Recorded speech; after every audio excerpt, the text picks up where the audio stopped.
Welcome to Lab 4 results, fast reliable file transfer over TCP IP. This is Sharon and Santiago results.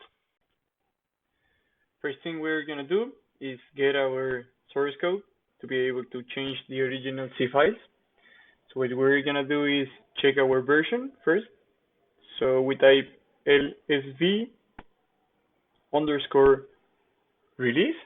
This is going to tell us our version of kernel that we are currently running.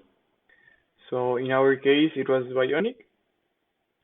Next step is to go and type git clone Bionic in order to get this source code and being able to change the necessary C files.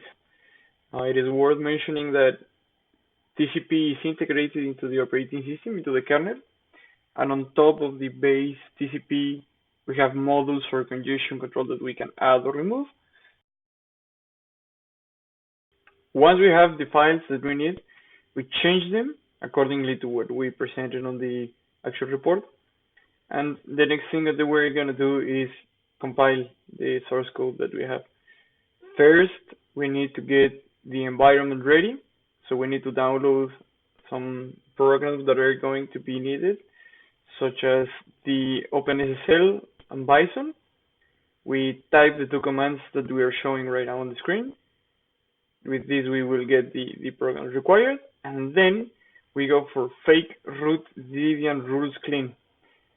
What this will do is, before we make our compilation, we clean if something is out there obstructing the new compilation. We're going to clean the environment first, and then we're going to make the actual compilation with the fake root Debian rules binary headers file. That is the second command that we're showing right now. We are not going to show everything on the compilation because this takes about an hour, depending on your system. In our case, it was between an hour and an hour and a half.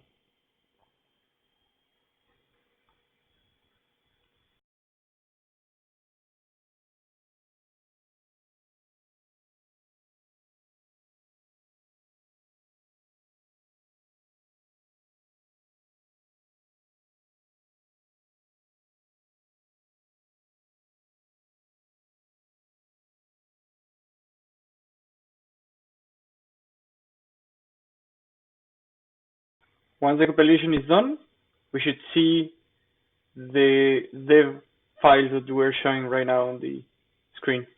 These dev files output can change depending on the kernel version that you're compiling. Being Bionic, we are getting a couple of cloud models that we're not going to actually use. With the resulting dev files, we now proceed to the actual results. We are first going to show the without the exponential backup experiment. So what we're gonna do is install the kernel version that has the exponential backup removed.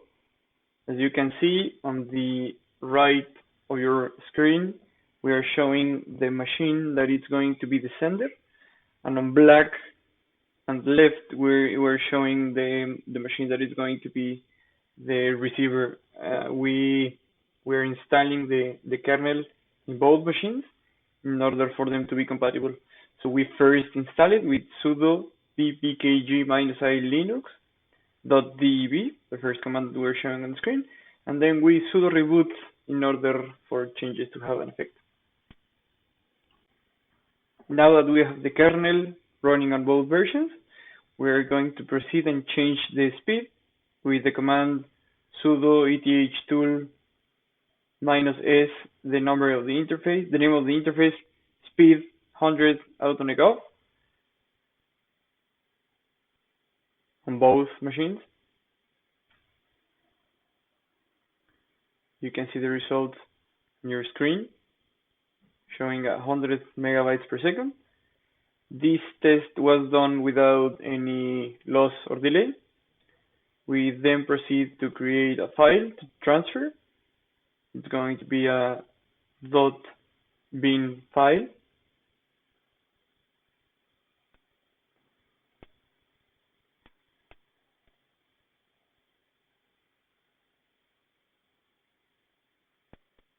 and then we will proceed to the actual SCP. Without the exponential backup, as we showed in the report, we improved from a throughput of 100 megabytes per second to 110 megabytes per second. So we actually got an improve. But again, as we showed on the report, this improvement is not enough for situations with high delay and high loss, as we are still getting stalls on those experiments.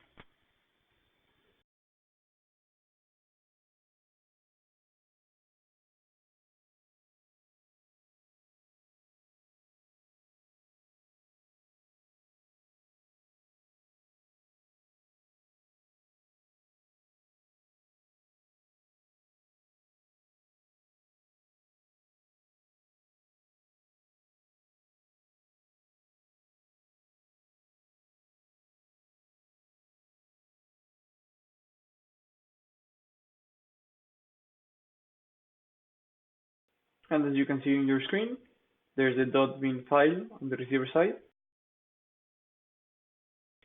The experiment that we will show now is our improvement on the actual TCP on top of the removal of the exponential backup. For this case, we played with the receiver and sender windows, how they are calculated and how they are adjusted, as well as the threshold.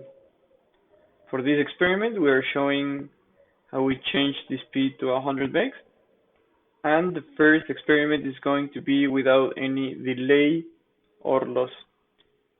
As you will see on the screen, the result is very similar to the result that we are getting once we take away the exponential backup.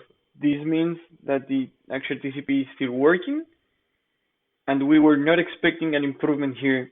Where we are showing an improvement is on the previously stall situations, where now they are able to communicate the file.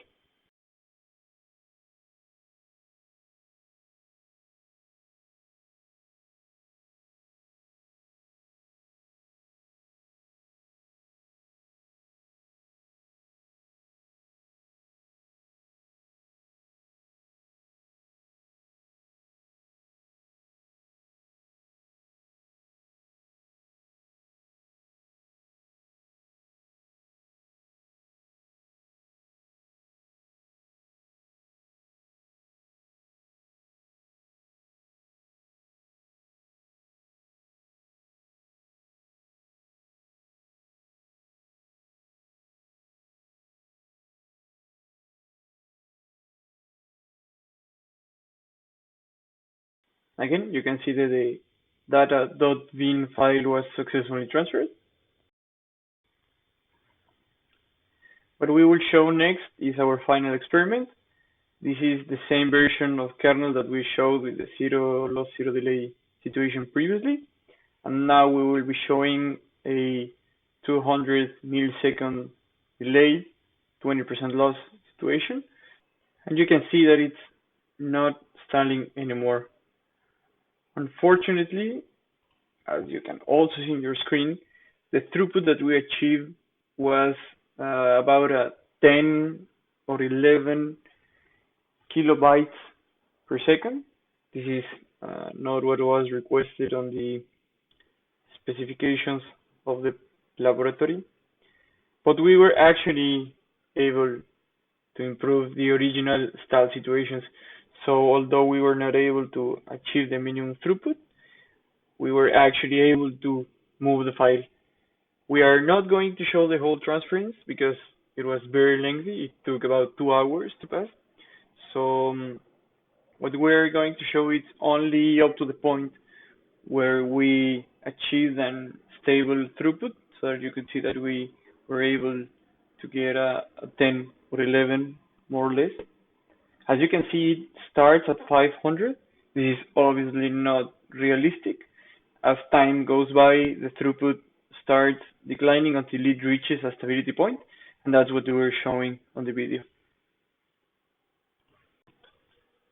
Finally, it is worth mentioning that we tried a couple of things in order to achieve the throughput, but we were not able to get it running, so we are not turning that code in for the results. We tried to implement the Vino congestion control program. Since Vino is think on wireless situations, it was perfectly theoretically for this. As you may know, wireless situations are usually high throughput but also high loss channels. But we didn't saw any improvement, so we removed the Vino. We also tried to adjust the windows both on the sender and the receiver. What we did on the C files was change how they change dynamically over time, and we actually tried to set constant values for them to start, but that was also not showing any improvement. So we also ended up removing those experiments. Thanks for your time. See you on the next one.